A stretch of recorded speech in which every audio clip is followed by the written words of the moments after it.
हाँ हाँ, यही हो रहा है। 100% में 100% यही हो रहा है। आज सत्य को, सच्चाई को, ईमानदारी को, मानवता को दबाया जा रहा है और अंधविश्वासी को बढ़ावा दिया जा रहा है। यही हो रहा है। ये क्या, यही अहिंसा की मार्ग है। सत्य को दबाए रखना और असत्य को बरजस में रखना। क्या गंडों की सोच व विचार है, रणनीति है।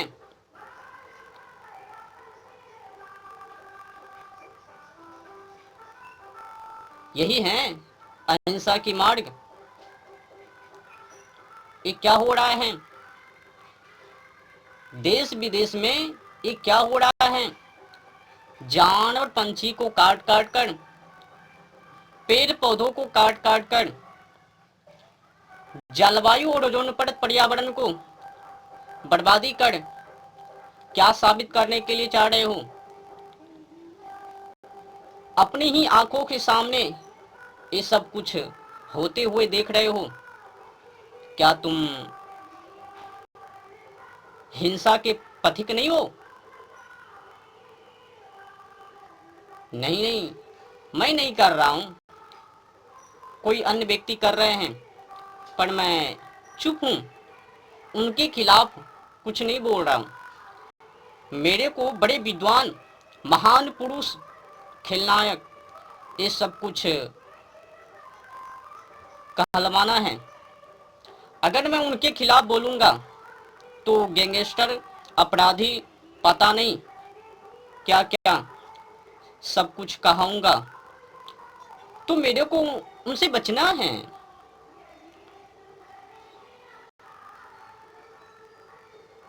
तो इसीलिए मैं उनके खिलाफ नहीं बोल रहा हूं। समझ लो, अपनी ही आंखों के सामने जानवर पंछी की हत्या, पेड़ पौधों की कटाई, पर्यावरण, जलवायु और ओजोन परत की दशा ऐसी की तैसी। अब कई मानव कहेंगे हम तो वो सब कुछ नहीं कर रहा हूं, जो कर रहा सो जाने, वो अपराधी। भाई साहब, अपराधी तो वो हैं, पर भुगतान हर कोई मानव को करना पड़ेगा। आप प्रकृति से बांधे हो, उससे बाहर नहीं हो, प्रकृति से पड़े हो। अगर पर्यावरण, जलवायु और ओजोन परत खराब हो गया बुरी तरह से, तो सबके सब मारे जाओगे। छोटी छोटी जीव प्राणी से लेकर बड़े बड़े, यहाँ तक कि मानव, सबके सब मारे जाओगे। बताओ, तुमने कौन सी मार्ग को अपना ली। अहिंसा के नाम पर हिंसा कर रहे हो ना। हिंसा और अहिंसा क्या आपको पता नहीं है। अहिंसा के मार्ग और हिंसा के मार्ग, अहिंसा किसे कहते हैं, हिंसा किसे कहते हैं, हमें तो कभी कभी ऐसा लगता है कि ये भी पता नहीं है। हिंसा के नाम पर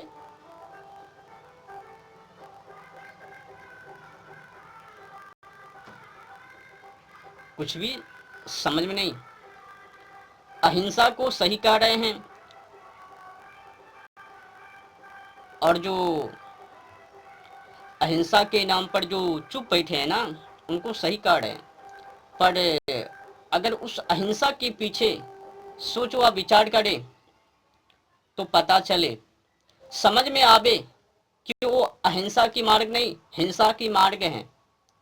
जो अत्याचारी अपने ही आंखों के सामने जलवायु और ओजोन परत, पर्यावरण की बर्बादी, जानवर पंछी की कटाई, कत्ल, पेड़ पौधों की कत्ल, वो देखे, वो तो सबसे बड़े गुनाह है ना, अपराधी है ना। मैं खिलाफ नहीं बोल रहा हूं ना, मेरे को बरजस में आनी है। लोग कहे देखो ये ज्ञानी है, ये खिलाफ नहीं बोलता है। चलो कोई बात नहीं है, उससे क्या, हाँ हाँ, उससे क्या, मेरे ऊपर उससे क्या फर्क पड़ने वाला है। मैं किसी अंधविश्वासी, आडम्बर और ढोंगी पाखंडी उनसे नहीं डरता हूँ। मेरे को किसी से डर नहीं है। मुझे पता है मैं जिस मार्ग पर चला हूँ, सहस्त्र क्रांतिकारी बना हूँ, उसमें मौत है। कभी भी मेरे पीछे अटैक है, पहाड़, कुछ भी।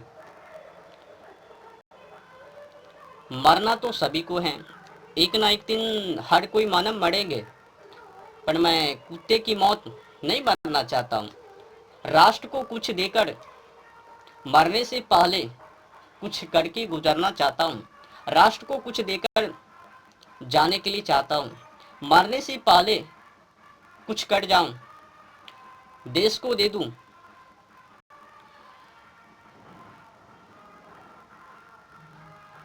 चलो कोई बात नहीं, जिसको डर है अंधविश्वासी से, आडम्बर और पाखंडी से डरो, पर मैं किसी अंधविश्वासी, आडम्बर व पाखंडी उनसे मैं नहीं डरूंगा। लाख मेरे पीछे साजिश व षड्यंत्र रच ले, जाल को बिछा ले, मुझे पता है कि मेरे आगे आगे हर पग पग पर, डेग पर कांटे हैं। मुझे जब पहले से ही पता है, मैं पहले से ही सावधान हूं ना।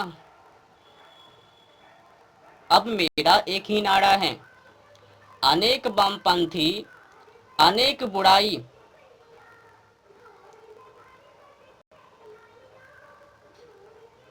मेरा एक नारा है, चाहे अनेक वामपंथी हो, बुराई हो, पर सच सच एक हो। अब कौन क्या कर रहा है पता है ना। मेरे खिलाफ अनेक धर्मात्मा भी हैं, जो धर्म के नाम पर अधर्म फैला रहे हैं। वो भी मेरे पीछे लगे बुराई करने। देखो, ये उनके खिलाफ, उनके खिलाफ, उनके खिलाफ, उनके खिलाफ, ये सब कुछ बोल रहा है, पर पर्यावरण के ऊपर कुछ भी चर्चा नहीं करेगा। हिंदू होकर गौशाला खोल बैठे हैं, काटने वाले। वो गौशाला नहीं, काटने वाले, कसाई खाना। आपको पता है ना, एशिया का सबसे बड़ा बूचर खाना, कसाई खाना, इस समय मुंबई देवनाड़। देश का सबसे बड़ा बूचर खाना, कसाई खाना, अलकाबिड, जो कि ये पड़ता है तेलंगाना के मेडक जिले के रुद्रम गांव में, तकरीबन 400 एकड़ में। वहां पर बीफ का निर्यात होता है। अब बीफ क्या है, सर्चिंग कर लीजिएगा। अधिक कुछ बोलूंगा तो लोगों में वो भी दिक्कत हो जाएगा, तो सर्चिंग कर लेना। 3600 के आंकड़े में कसाई खाना है अपने देश में, छोटी छोटी। पर ये जो मैंने 2 कसाई खाने का नाम लिए हैं, ये बरजस में हैं, रिकॉर्ड तोड़ रहे हैं। समझ रहे हो ना। अहिंसा के मार्ग, अहिंसा के नाम पर क्या हो रहा है आज अपने देश में। जो धर्म के ठेका लिए हुए हैं, वही लोग धर्म को तोड़ रहे हैं। ठगेंगे भगवान के नाम पर, लूटेंगे भगवान के नाम पर धर्मों के लिए कुछ करेंगे नहीं। हर हमेशा अधर्मी को ही बढ़ावा दिया है। देख लो, जितने की कथा कथित हैं, कथावाचक, कथावाचिका हैं, खुद भोग कर रहे हैं, औरों को भी कह रहे हैं। धर्मों से लेना देना नहीं है, बस बोलने के अलावा और कुछ नहीं करता। केवल नाम मात्र के कथा कथित बने हैं, काम का नहीं, किसी काम का नहीं है। अपनी पुरानी परंपरा, भारतीय संस्कृति को, अपनी पुरानी परंपरा, भारतीय संस्कृति को पुनः वापस स्थापना करने के लिए वे लोग नहीं चाह रहे हैं। धीरे धीरे गौ माता की, जानवर पंछी की, पेड़ पौधों की कत्ल, जलवायु और ओजोन परत उनकी खात्मा, पर्यावरण किस तरह से दूषित हो रहा है, हर कोई मानव को पता है। सरकार भी रोक लगा रहे हैं ना, पर जानवर पंछी को काटने के ऊपर रोक नहीं है, पेड़ पौधों के ऊपर रोक नहीं है। जनता काटे तो रोक, सरकार कटवावे पेड़ पौधों को तो कोई रोक नहीं। और बड़े रकम की बात किया जाए, एशिया का सबसे बड़ा कसाई खाना मुंबई देवनार, देश का सबसे बड़ा कसाई खाना अल कबीर, अनेक बुराई है ना। इसीलिए मैंने हिच्ची पिच्ची की बातों को छोड़कर सहस्त्र क्रांतिकारी का संकल्प लिया हूँ। तो अब मैं बाइबिल की ओर थोड़ा बढ़ जाता हूँ। तो मैंने बता दिया कि यीशु मसीह धरती पर क्या करने के लिए आया, किसी परिवार को मिलाप कराने के लिए नहीं, खुद ही बोला ना। मसीह पृथ्वी पर क्या करने के लिए आया, मैंने पहले ही की पेज 14 है, नंबर 34-35 कि यीशु मसीह आखिर पृथ्वी पर क्या करने के लिए आया, वो सब कुछ बातें की फिर से दोहरा देता हूँ। पेज नंबर 14, मत्ती क्या कह रहा है, यह ना समझो कि मैं पृथ्वी पर मिलाप कराने को आया हूँ। मैं मिलाप कराने को नहीं, पर तलवार चलाने आया हूँ। मैं तो आया हूँ कि मनुष्य उसके पिता से और बेटी बेटी को उसकी माँ से और बहू को उसकी सासू से अलग कर दूं। समझ लिया, ये हो गया। और आज मैं चर्चा करूंगा, व्याख्यान करूंगा पेज नंबर 26, मत्ती 15, 16, 17, 18, 19, 20 और 20 से लेकर 26, 27 यहाँ तक कि मैं आज व्याख्यान करूंगा। क्या कह रहा है, जब वे भीड़ के पास पहुंचे तो एक मनुष्य उसके पास आया और घुटने टेक कर कहने लगा, हे प्रभु, मेरे पुत्र पर दया कर, क्योंकि उसको मिर्गी आती है और वह बहुत दुख उठाता है और बार बार आग में और बार बार पानी में गिर पड़ता है। और मैं उसको तेरे चेलों के पास लाया था, पर वे उसे अच्छा नहीं कर सके। यीशु ने उत्तर दिया कि हे अविश्वासी और हठीले लोगों,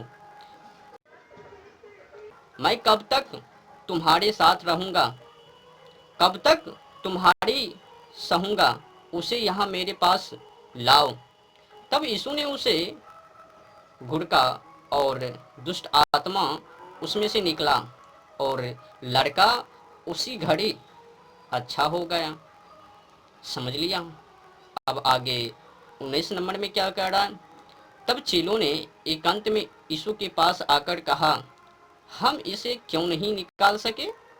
उसने उनसे कहा, अपने विश्वास की घटी के कारण, क्योंकि मैं तुमसे सच कहता हूँ, यदि तुम्हारा विश्वास राई के दाने के बराबर भी हो तो इस पहाड़ से कह सकोगे कि यहाँ से सरक कर वहाँ चला जा, तो वह चला जाएगा।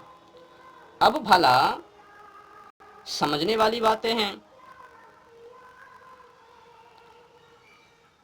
अगर पहाड़ से कहा देंगे कि यहाँ से वहाँ चले जाओ खिसक कर, तो चले जाएंगे। क्या अंधविश्वासी की बातें नहीं है। फिर आगे क्या कह रहा है, यीशु ने उससे कहा, तो पुत्र बच गए, तो भी इसलिए कि हम उन्हें ठोकर ना खिलाए। तू झील के किनारे जाकर बंसी डाल और जो मछली पहले निकले उसे ले, तो तुझे उसका मुंह खोलने पर एक सिक्का मिलेगा, उसी को लेकर मेरे और अपने बदले उन्हें दे देना। अब भगवान होकर, अब लोग कृष्ण के जो लोग हैं वो भगवान कह रहे हैं ना यीशु मसीह को। अब देखो, भगवान होकर अपने पुत्र को फंसाने के लिए कहा, अब जो जीव जंतु पशु पक्षी हैं, जीव प्राणी हैं, वो सब के सब भगवान के दृष्टि के सामने बेटे हैं, बेटी हैं, पुत्र हैं, है ना, भगवान का वो पुत्र हैं। तो अपने पुत्र को कैसे कहेंगे कि बंसी से फंसाओ? क्या उनको घायल नहीं होगे? बंसी से फंसाएंगे। आज्ञा भी गबरगंडू दे दी। यीशु ने उससे कहा तो पुत्र बच गए तो भी इसलिए कि हम उन्हें ठोकर ना खिलाएं। तू झील के किनारे जाकर बंसी डाल और जो मछली पहले निकले उसे ले लो, तो तुझे उसका मुंह खोलने पर एक सिक्का मिलेगा। बताओ, एक सिक्के के लिए मछली को फंसाना, अब उनको गल्फर को घायल करना। एक पिता होकर अपने पुत्र को फंसाने के लिए बंसी डलवा रहे हैं।